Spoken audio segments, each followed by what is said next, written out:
भन्नु। नमस्कार सबैजनालाई र विशेष हाम्रो है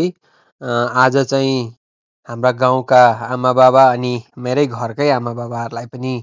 नाम्ची डेस्मीमा लगेर आधार लिङ्क गराउने कार्यक्रम थियो र गाउँलेहरूको धेरै यस्तो समस्याहरू छ जसलाई यो आधारको विषयमा र हामीले आज मैले